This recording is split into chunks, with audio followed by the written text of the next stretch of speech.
Welcome back, everybody, to America on the Road. Jack Nerad back with you, and it is road test time. Road test time for vehicles that we think you'll be pretty much interested in. I mean, I saw a Mustang the other day, and I kind of scratched my head and went, wow, I haven't seen a Mustang in a long time, a brand new Mustang. And here you are driving one this week. So tell us about it, Chris. Yeah, it's my first Mustang in several years now. But this is all new. It's an all new car for 2024. They call it the S650 generation Mustang. You can get it in a fastback, which is just the hardtop coupe, or a convertible, which is what I tested. And Ford also offers two different powertrains: a four-cylinder, a turbocharged four-cylinder engine, and a V8. Before I go too far, Jack, have you driven the newest Mustang? And when was the last time you got behind the wheel? I think I have. I might have been on the launch or one of the early drive events for this vehicle, and I think I drove both the EcoBoost and I guess it's still a V8 powered version if I remember correctly, and this is a while ago, maybe 6-8 months ago. But in the hills above Los Angeles, it was a blast. Yeah. I will agree with it being a blast to drive. So Ford did away with the V6 engine quite a few years ago and replaced it with a 2.3-liter turbocharged four-cylinder engine, which is the one that powered my vehicle. It has 315 horsepower, 350 pound-feet of torque, and it sends that output to the rear wheels through a 10-speed automatic transmission, which is what I had. You can get a 6-speed manual in the four-cylinder vehicle, and Ford also offers the Mustang GT, which is a 5.0-liter V8 with 480 horsepower and 410 pound-feet of torque, so a significant upgrade there. But before I go too far, the pricing on this vehicle, pretty reasonable for a sports car or a sporty car, Jack. The base price is $32,000, right around $32,000. That's for the hardtop with the four-cylinder. You can go up to the convertible, which is $43,000, and then my as tested price was around $48,000 after some options, including one that has the heated seats and everything. What do you think of the pricing and the value that for what you're getting out of this car? I think there's a ton of value in Mustang, and that's always been its calling card, right? I mean, right from the beginning, right from the New York World's Fair in 1964, whenever I believe it was introduced.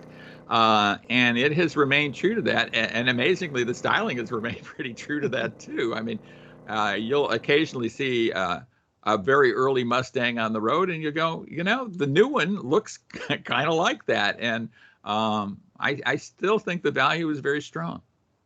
Yeah, I agree with that. And, we used to say that about the Chevy Corvette, but now it's over $100,000 in some trims. So hopefully Ford sticks with it. But we're talking about this four-cylinder engine, Jack. We chatted briefly about it before we started recording.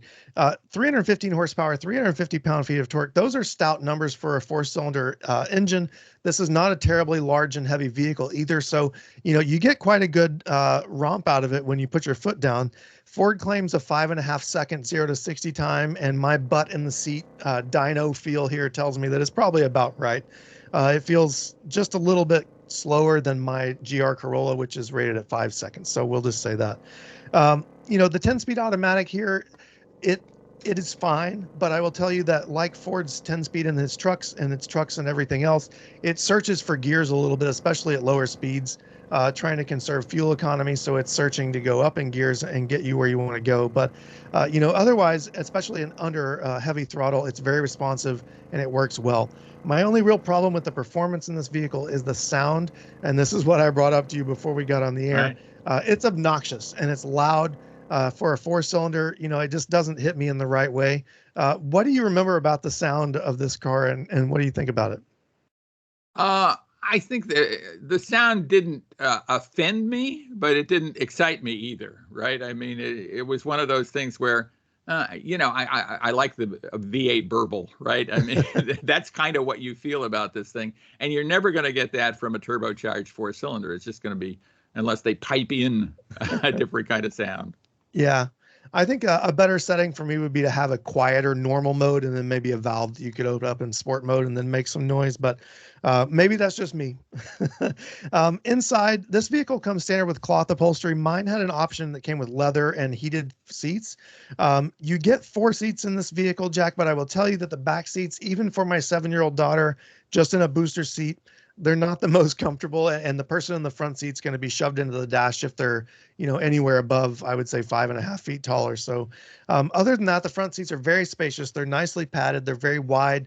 You have plenty of foot room. You can get a nice low seating position, which is what I prefer in sports cars.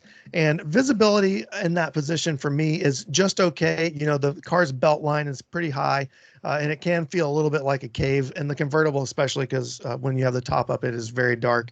Other than that, I think the interior is nice enough for a sports car. And I like the way that Ford is kind of stuck with the retro look with the dials and the gauges and things. Technology, you get a 12.4-inch digital gauge cluster. It's configurable. You can put retro gauges and things in there. 13.2-inch touchscreen with Apple CarPlay and Android Auto. And my vehicle had an optional 12-speed Bang & Olufsen stereo, which sounded fantastic. So, Jack, the price I think is right on this. The performance is perfectly fine, especially for a convertible. 4 cylinders, just fine here. So other than the sound, I mean, I think I would be on board with this car. Yeah, I like it a lot. I think the shame of it is there just doesn't seem to be that much of a market for a two-door sports coupes like this, or convertibles for that matter. And the convertible is probably going to be in rental car service more than any place else. I mean, if you're renting a car in Hawaii or Florida, I mean, that's what you're probably going to get if you want a convertible. I like it a lot. It's just kind of an anomaly these days. I agree. Yeah.